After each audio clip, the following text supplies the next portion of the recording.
এত বড় রাজ্যে যেখানে একটা গাছের পাতা পর্যন্ত ওই মহিলার নির্দেশ তারা চলে না, তাহলে সেই রাজ্যে নিশ্চয়ই এই দুর্নীতি, যেটা অ্যাডমিটেড, ওরাই বলছেন 1800 কতজন অ্যাডমিটেড, পরে তো আমরা বলছি অনেক বেশি সংখ্যাটা।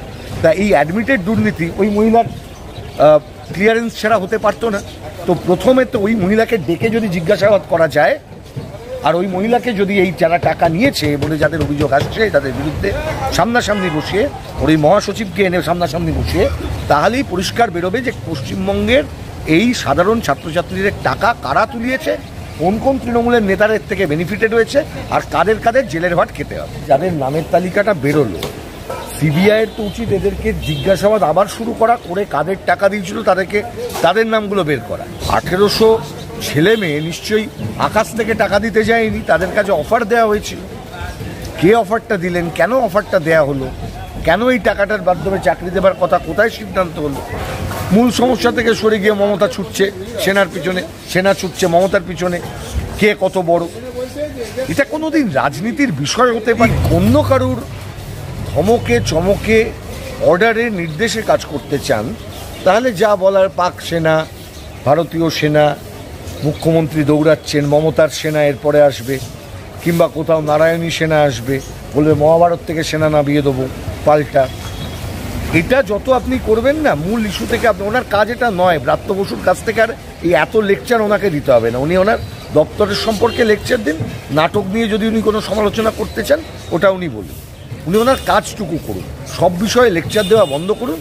পাক সেনার প্রসঙ্গ টেনে এনেছেন ব্রাত্য বসু, ওই সেনাবাহিনী যেখানে তৃণমূলের মঞ্চ খুলে নিয়েছে সেই প্রসঙ্গ।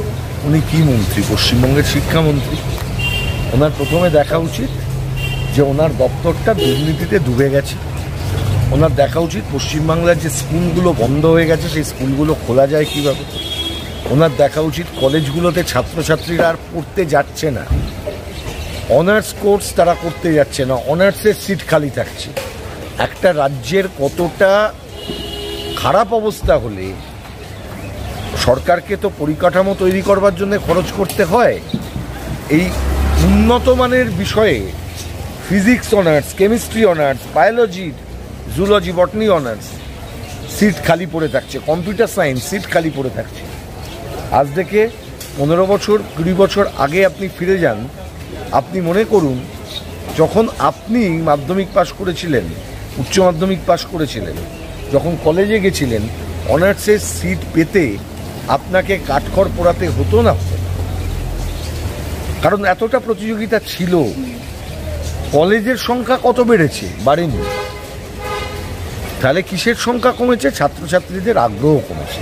একটা রাজ্যের যখন ছাত্রছাত্রীদের লেখাপড়ার উপরে আগ্রহ কমে, উচ্চশিক্ষা আগ্রহ কমে, এই ইন্ডিকেটারটাকে না দেখার দায়িত্ব রাজ্যের সরকারের এবং রাজ্যের শিক্ষামন্ত্রী। কিন্তু শিক্ষামন্ত্রী হিসেবে তিনি যদি অন্য কারুর ধমকে চমকে অর্ডারের নির্দেশে কাজ করতে চান, তাহলে যা বলার পাক সেনা, ভারতীয় সেনা, মুখ্যমন্ত্রী দৌড়াচ্ছেন, মমতার সেনা এরপরে আসবে, কিংবা কোথাও নারায়ণী সেনা আসবে, বলবে মহাভারত থেকে সেনা নামিয়ে দেবো পাল্টা। এটা যত আপনি করবেন না, মূল ইস্যু থেকে আপনি, ওনার কাজ এটা নয়। ব্রাত্য বসুর কাছ থেকে আর এই এত লেকচার ওনাকে দিতে হবে না। উনি ওনার দপ্তরের সম্পর্কে লেকচার দিন, নাটক নিয়ে যদি উনি কোনো সমালোচনা করতে চান ওটা উনি বলুন, উনি ওনার কাজটুকু করুন, সব বিষয়ে লেকচার দেওয়া বন্ধ করুন, যে নিজের কাজটা করুন, তাহলে মনে হয় আমাদের মানুষও অনেক বেটার থাকবে। বাগ কমিটির আইনজীবী উনি বিস্ফোরক একটা অভিযোগ করেছেন যে নিয়োগ দুর্নীতির অঙ্ক 4 থেকে 5 হাজার। স্বাভাবিক তো, এটা বাগ কমিটির আইনজীবীর প্রশ্ন নয়, আমরা তো প্রথম থেকে বলে যাচ্ছি। এখন যে প্রশ্নটা হচ্ছে, যাদের নামের তালিকাটা বেরোলো, সিবিআইয়ের তো উচিত এদেরকে জিজ্ঞাসাবাদ আবার শুরু করা, করে কাদের টাকা দিয়েছিল তাদের নামগুলো বের করা, কারা টাকা নিয়েছিল। 1800 ছেলে মেয়ে নিশ্চয়ই আকাশ থেকে টাকা দিতে যায়নি, তাদের কাছে অফার দেওয়া হয়েছিল। কে অফারটা দিলেন, কেন অফারটা দেওয়া হলো, কেন এই টাকাটার মাধ্যমে চাকরি দেবার কথা, কোথায় সিদ্ধান্ত হলো? এবং এটাও খুব পরিষ্কার কথা যে এই সিদ্ধান্ত এত বড় রাজ্যে যেখানে একটা গাছের পাতা পর্যন্ত ওই মহিলার নির্দেশ তারা চলে না, তাহলে সেই রাজ্যে নিশ্চয়ই এই দুর্নীতি, যেটা অ্যাডমিটেড, ওরাই বলছেন 1800 কতজন অ্যাডমিটেড, পরে তো আমরা বলছি অনেক বেশি সংখ্যাটা। তা এই অ্যাডমিটেড দুর্নীতি ওই মহিলার ক্লিয়ারেন্স ছাড়া হতে পারতো না। তো প্রথমে তো ওই মহিলাকে ডেকে যদি জিজ্ঞাসাবাদ করা যায়, আর ওই মহিলাকে যদি এই যারা টাকা নিয়েছে বলে যাদের অভিযোগ আসছে তাদের বিরুদ্ধে সামনাসামনি বসিয়ে, ওর এই মহাসচিবকে এনে সামনাসামনি বসিয়ে, তাহলেই পরিষ্কার বেরোবে যে পশ্চিমবঙ্গের এই সাধারণ ছাত্রছাত্রীদের টাকা কারা তুলিয়েছে, কোন কোন তৃণমূলের নেতাদের থেকে বেনিফিটেড হয়েছে, আর কাদের কাদের জেলের ভাট খেতে হবে। এবং তার মুখ্য জায়গাটা হচ্ছে ওই মহিলা। আপনাকে একেবারে মাথায় গিয়ে ধাক্কা মারতে হবে, তবে হবে, তাছাড়া এটা বেরোবে না। বলছে দাদা, একটা প্রশ্ন ছিল, মুখ্যমন্ত্রী মমতা বন্দ্যোপাধ্যায় বলছেন আমাকে দেখে সেনারা ছুটে পালিয়েছে। উনি ম্যাজিক জানেন, এটাই তো করাতে চাইছেন উনি। আপনি মুখ্যমন্ত্রীকে দেখছেন না, আপনি ওনার কথাটা শুনছেন, শুনে ভাবছেন দেখো দেখো কত পাওয়ারফুল আমার মুখ্যমন্ত্রী, 200 সেনা পালিয়ে গেল।